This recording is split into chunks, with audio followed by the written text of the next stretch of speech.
NLM ಸ್ಕೀಮಲ್ಲಿ 1 ಕೋಟಿ project ಮಾಡಿದ್ದೀನಿ ನಾನು. ಅದರಲ್ಲಿ 50 ಲಕ್ಷ ಸಬ್ಸಿಡಿ ಸಿಕ್ಕಿದೆ ನನಗೆ. ಕುರಿ, ಕೋಳಿ ಮತ್ತು ಹಸುನ ಸಾಕಾಣಿಕೆ ಮಾಡ್ತಾಯಿದ್ದೀನಿ ಸರ್. ನನ್ನ ಹೆಸರು ದಯಾನಂದ್ ಅಂತೇಳಿ, ಶಿರಾ ತಾಲೂಕು ಲಿಂಗದಳ್ಳಿ ಗ್ರಾಮ. ನಾವು ಮೂಲತಃ ಒಬ್ಬ ರೈತನ ಮಗ ನಾನು. ಹಾಗಾಗಿ ನಾನಿಲ್ಲಿ ಒಂದು ಹೈನುಗಾರಿಕೆ ಸ್ಟಾರ್ಟ್ ಮಾಡಬೇಕು ಅಂತ ಹೇಳ್ಬಿಟ್ಟು, ಅದ್ರ ಜೊತೆಗೆ ವ್ಯವಸಾಯನೂ ಮಾಡಬೇಕು ಅಂತೇಳಿ 10 ಎಕರೆ ಜಾಗ ತಗೊಂಡು ಒಂದು ಕುರಿ ಶೆಡ್ನ NLM ಸ್ಕೀಮ್ನಲ್ಲಿ ಒಂದು ಮಾಡಿದ್ದೀನಿ. ಹೈನುಗಾರಿಕೆಯಲ್ಲಿ ಲಾಭ ಇದೆ ಅಂತ ಎಲ್ಲರೂ ಹೇಳ್ತಾಯಿದ್ರು, ಅದನ್ನು ನಾನು ಸಹ ಕಂಡುಕೊಂಡಿದ್ದೀನಿ. ಸಬ್ಸಿಡಿ ಹೆಂಗೆ ಸಿಗುತ್ತೆ ಅಂದರೆ, ಇದು 1 ಕೋಟಿ ಪ್ರಾಜೆಕ್ಟಲ್ಲಿ ನಮ್ಮದು ಬ್ಯಾಂಕಿಂದ 40 ಲಕ್ಷ ಲೋನ್ ಆಗಿದೆ.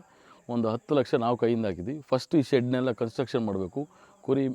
ಕುರಿಗಳು ಏನಿತ್ತೆ 525 ಕುರಿ, 525 ಕುರಿನೂ ತಂದಿದ್ದಾದಮೇಲೆ ನಮಗೇನಾಗುತ್ತೆ, ಹಂತವಾಗಿ ಶೆಡ್ ಆದಮೇಲೆ 25% 50% ಸಬ್ಸಿಡಿ ರಿಲೀಸ್ ಮಾಡ್ತಾರೆ. ಅದಾದಮೇಲೆ ಫುಲ್ ಕಂಪ್ಲೀಟಾಗಿ ಕುರಿ ಬಿಟ್ಟ ಮೇಲೆ 50% ಸಬ್ಸಿಡಿನ ರಿಲೀಸ್ ಮಾಡ್ತಾರೆ. ಇದು ಪ್ರೊಸೀಜರ್ ಏನಿಲ್ಲ ಸರ್, ಕಾಮನ್ ಮ್ಯಾನು ಸಮೇತ ಅಪ್ಲೈ ಮಾಡ್ಕೋಬೋದು. ಪ್ರಾಜೆಕ್ಟ್ ರಿಪೋರ್ಟ್ ಮಾಡಿಸ್ಕೊಳ್ಬೇಕು ಒಂದು. ಅದಾದಮೇಲೆ ಎಲ್ಲಾದರೂ ಯಾವ್ದಾದ್ರು ಟ್ರೈನಿಂಗ್ ಸೆಂಟ್ರ್ಗಳಿಗೆ ಹೋಗಿ ಟ್ರೈನಿಂಗ್ ತೊಗೊಂಬರ್ಬೇಕು. ಕುರಿ ಸಾಕಲಿಕ್ಕೆ ಟ್ರೈನಿಂಗ್ ಇರುತ್ತೆ 2 ಮಂತ್ಸು.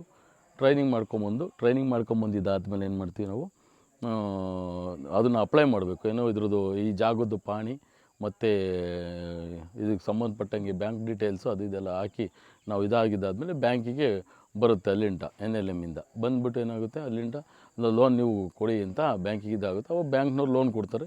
ಲೋನ್ನ ಸ್ಯಾಂಕ್ಷನ್ ಮಾಡ್ತಾರೆ ಅಷ್ಟೇ. ಅವರು ಕೆಲಸ ಸ್ಟಾರ್ಟ್ ಮಾಡಿದ್ದಾದಮೇಲೆ ಏನು ಮಾಡ್ತಾರೆ, ಹಂತವಾಗಿ ಬಿಡುಗಡೆ ಮಾಡ್ಕೊತ ಹೋಗ್ತಾರೆ.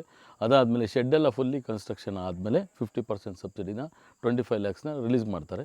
ಅದಾದಮೇಲೆ ನೆಕ್ಸ್ಟು ಕುರಿ ಎಲ್ಲ ಬಿಟ್ಟಿದ್ದಾದಮೇಲೆ ಏನು ಮಾಡ್ತಾರೆ, ಫುಲ್ ಕುರಿಗೆ ಬಿಟ್ಟು ಎಲ್ಲ ಪ್ರಾಜೆಕ್ಟ್ ಪೂರ್ತಿ ಕಂಪ್ಲೀಟ್ ಆದಮೇಲೆ ಇನ್ನೂ 50% 25 ಲ್ಯಾಕ್ಸ್ನ ರಿಲೀಸ್ ಮಾಡ್ತಾರೆ. ಟೋಟಲ್ 50 ಲ್ಯಾಕ್ಸು ಸಬ್ಸಿಡಿ ಇದೆ. ತುಂಬ ಚೆನ್ನಾಗಿದೆ ಸ್ಕೀಮು. ಬಟ್ ಏನಂದರೆ, ಇದು ಇಲ್ಲಿ ಏನು ಶಿರಾ ಅಸಿಸ್ಟೆಂಟ್ ಡೈರೆಕ್ಟ್ರಿಂದ ಹಿಡಿದು ತುಮಕೂರು ಡೆಪ್ಟಿ ಡೈರೆಕ್ಟ್ರು ಮತ್ತು ಬೆಂಗಳೂರು, ಡೆಲ್ಲಿವರೆಗೂ ಫೈಲ್ ಹೋಗುತ್ತೆ. ಇದು ಸಿಡ್ಬಿಗೆ, ಸ್ಮಾಲ್ ಇಂಡಸ್ಟ್ರೀಸ್ ಡೆವಲಪ್ಮೆಂಟ್ ಇಂಡಿಯಾ ಬ್ಯಾಂಕಿಗೆ, ಅಲ್ಲಿನವರೆಗೂ ಇದು ಫೈಲ್ ಹೋಗುತ್ತೆ. ಅಲ್ಲಿನವರೆಗೂ ಕಳಿಸ್ಕೊಂಡು ಹೋಗೋದೇ ಒಂದು ಕೆಲಸ. ಕರೆಕ್ಟಾಗಿ ಮಾಡಿದರೆ ಅದೆಲ್ಲ ನಾವೇ ಮಧ್ಯವರ್ತಿಗಳು ಯಾರಿಲ್ಲ ಸರ್. ಇದಕ್ಕೆ ಮಧ್ಯವರ್ತಿಗಳ ಅವಶ್ಯಕತೆಯೇ ಬರೋಲ್ಲ. ಇವತ್ತೇನೆಂದರೆ, ಕೇಂದ್ರ ಸರ್ಕಾರದಿಂದ ಒಂದು ಒಳ್ಳೆಯ ಯೋಜನೆ ಇದು. ಹಾಗಾಗಿ ಇದಕ್ಕೆ ಯಾವ ಮಧ್ಯವರ್ತಿಗಳೇ ಇಲ್ಲ. ಇದಕ್ಕೆ ಯಾವ ಥರನೂ ರಿಸ್ಕ್ ಆಗಲಿಲ್ಲ ಸರ್. ಅದರಲ್ಲಿ ನಮ್ಮ ಮೊಬೈಲಲ್ಲೇ ನಾವು ಚೆಕ್ ಮಾಡ್ಕೋಬೋದು ಯಾವ ಪೊಸಿಷನಲ್ಲಿದೆ ನಂದು ಅಪ್ಲಿಕೇಶನ್ ಅಂತೇಳಿ. ಯಾವ ಸರ್ ಅಪ್ಲಿಕೇಶನ್ ಹೆಸರು? NLM ಅಂತೇಳಿ. NLM ಪೋರ್ಟಲ್ NLM ಅಂತ ಹೊಡೆದ್ರೆ ನ್ಯಾಷನಲ್ ಲೆವೆಲ್ ಸ್ಟಾಕ್ ಮಿಷಿನ್ ಅಂತೇಳಿ ಅದು. ಅದನ್ನೆಲ್ಲ ಲಾಗಿನ್ ಆದರೆ ನಮ್ದು ಏನಿದ್ರು ಅದರಲ್ಲೇ ಡೀಟೇಲ್ಸ್ ನೋಡ್ಕೋಬೋದು. ನಮ್ಮ ಫೋನ್ ನಂಬರ್ ಅದರಲ್ಲಿ ಹಾಕಿದ್ರೆ ನಮ್ಮ ಡೀಟೇಲ್ಸ್ ಏನಿದೆ ಎಲ್ಲ ಬರುತ್ತೆ. ಯಾವ ಪೊಸಿಷನಲ್ಲಿ ನಮ್ಮದು ಇದು ಫೈಲ್ ಇದೆ, ಎಲ್ಲಿ ಹೋಗಿದೆ ಅಂತ. ಆ ಜಾಗಕ್ಕೆ ಹೋಗಿ ಕಾಂಟ್ಯಾಕ್ಟ್ ಮಾಡ್ಕೊಂಡು ಮುಂದುವರಿಸ್ತಾ ಹೋಗ್ಬೇಕಷ್ಟೇ. ಸ್ಮಾಲ್ ಸ್ಕೇಲಲ್ಲೂ ಮಾಡ್ಬೋದು. 10 ಲ್ಯಾಕಿಂದ 1 crore ಮಾಡ್ಬೋದು. ಸರ್, ಇದು ಅಮೌಂಟ್ ಎಲ್ಲ ನಿಮ್ಮ ಅಕೌಂಟಿಗೆ ಬರುತ್ತಾ? ನಮ್ಮ ಅಕೌಂಟ್ಗೆ ಡೈರೆಕ್ಟಾಗಿ ಹಾಕ್ತಾರೆ. ವಾಪಸ್ ಕೇಳಲ್ಲ. ಅವರು ಮತ್ತೆ ಬಂದು ಸೆಂಟ್ರಲಿಂದ ಅವಾಗ ವಿಸಿಟ್ ಮಾಡ್ತಾ ಇರ್ತಾರೆ. ಯಾಕೆಂದರೆ ಸಬ್ಸಿಡಿ ಕೊಟ್ಟಿರೋದ್ರಿಂದ. ಆಮೇಲೆ ಬ್ಯಾಂಕು ಇದರಲ್ಲಿ ಏನಾಗುತ್ತೆ, ಪ್ಯೂರ್ಲಿ ಇನ್ವಾಲ್ವ್ ಆಗಿರುತ್ತೆ. ಅವರೇನು ನಾವು ಪೋರ್ಟಲ್ ಏನು ನಾವು ಹಾಕ್ತೀವಿ, ಏನು ಸರ್ಕಾರ ಏನು ಜವಾಬ್ದಾರಿ ಇರುತ್ತೆ, ಬ್ಯಾಂಕಿಗೂ ಅಷ್ಟೇ ಜವಾಬ್ದಾರಿ ಇರುತ್ತೆ. ಇನ್ ಕೇಸು ಅರ್ಧಂಬರ್ಧ ಮಾಡಿಬಿಟ್ಟು ಇವಾಗ 25 ಲ್ಯಾಕ್ಸ್ ಸಬ್ಸಿಡಿ ತಗೊಂಡ್ಬಿಟ್ಟು ಅವ್ನು ಅಲ್ಲಿಗೆ ನಿಲ್ಸೋನಂದ್ರೆ ಸಬ್ಸಿಡಿ ವಾಪಸ್ ಕಟ್ಟಿಸ್ತಾರೆ. ಅವಾಗ ಪೂರ್ತಿ ಪ್ರಾಜೆಕ್ಟ್ನ ಕಂಪ್ಲೀಟ್ ಮಾಡಿದ್ರೆ ಮಾತ್ರ 50 ಲ್ಯಾಕ್ಸ್ ಬರೋದು ಇದಾಗೋದು. ಫಸ್ಟ್ ಇನ್ವೆಸ್ಟ್ಮೆಂಟ್ ಮಾಡ್ಬೇಕು ಇದಕ್ಕೆ. ಹಂಗಿಲ್ಲ ಅಂದರೆ ಎಲ್ಲರೂ ಮಾಡಿಬಿಡೋರು. ಫಸ್ಟು ಶೆಡ್ಡೆಲ್ಲ ಕಂಪ್ಲೀಟ್ ಮಾಡಿದ್ವಿ. ಶೆಡ್ಡೆಲ್ಲ ಕಂಪ್ಲೀಟ್ ಮಾಡಿದ್ದಾದಮೇಲೆ ಶೆಡ್ ಮಾಡಲಿಕ್ಕೆ ನಂದೊಂದು 75 ಲಕ್ಷ ಆಗಿದೆ ಸರ್. 33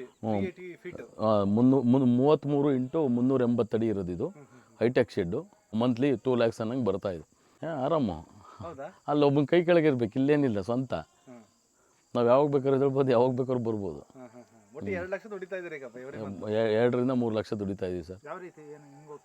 ಇವಾಗ ಕುರಿ ನಾವು ತರ್ತೀವಲ್ವ, ಕುರಿ ಮಾರಿದ್ದಾದ್ಮೇಲೆ ನಮಗೆ ಲಾಭ ಬರುತ್ತೆ.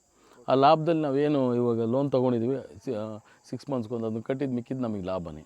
ರಿಸ್ಕ್ ಏನಿಲ್ಲ ಸರ್. ಸ್ವಲ್ಪ ಕಾಯಬೇಕು, ತಾಳ್ಮೆಯಿಂದ ಮಾಡ್ಕೊಂಡ್ರೆ ಆಗುತ್ತೆ. ಅದ್ರ ಜೊತೆಗೆ ಫಸ್ಟ್ ಬಂಡವಾಳ ನಮ್ಮ ಹತ್ರ ಇರಬೇಕು ಸರ್. ಜೊತೆಗೆ ಬ್ಯಾಂಕ್ ಅವರು ಸಾಲ ಕೊಡ್ಬೇಕಾದ್ರೆ ಕೊಲೆಟ್ರಲ್ ಕೇಳ್ತಾರೆ. ಕೊಲೆಟ್ರಲ್ ಅಂದರೆ ಈ ಹಳ್ಳಿದು ಯಾವುದು ಇದು ಲ್ಯಾಂಡ್ ಅಷ್ಟೇ ನಡೆಯಲ್ಲ. ಟೌನಲ್ಲಿ ಯಾವುದು ಸೈಟು, ಮನೆ ಇಲ್ಲ FD ಆ ಥರದ್ದು ಏನಾದರೂ ಕೇಳ್ತಾರೆ. ಆ ಥರದ್ದೆಲ್ಲ ಶಕ್ತಿ ಕೊಡಬೇಕು. ನಾವು ಒಂದು ಸೈಟ್ ಕೊಟ್ಟಿದ್ದೀವಿ ಸರ್ ಶಿರಾದಲ್ಲಿ. ಅದೊಂದು 30 ಲಕ್ಷ ರೂಪಾಯಿ ಸೈಟ್ ಕೊಟ್ಟಿದ್ದೀವಿ ನಾವು. 40 ಲಕ್ಷ ಲೋನ್ ಕೊಡಲಿಕ್ಕೆ ಈ ಪ್ರಾಪರ್ಟಿನೂ ಮರ್ಟಿಗೇಜ್ ಮಾಡಿ 30 ಲಕ್ಷ ರೂಪಾಯಿ ಕೊಲೆಟ್ರಲ್ಲೂ ಕೊಟ್ಟಿದ್ದೀವಿ. ವಾಪಸ್ ಕೊಡಲಿಲ್ಲ ಅಂದರೆ ಹರಾಜು ಹಾಕ್ತಾರೆ. ಇದು ಪೂರ್ತಿ ಇಂಡಸ್ಟ್ರಿ ಥರನೇ ಇದು ಲೆಕ್ಕ. ಸಿಡ್ಬಿ ಅಂದರೆ ಅದೇ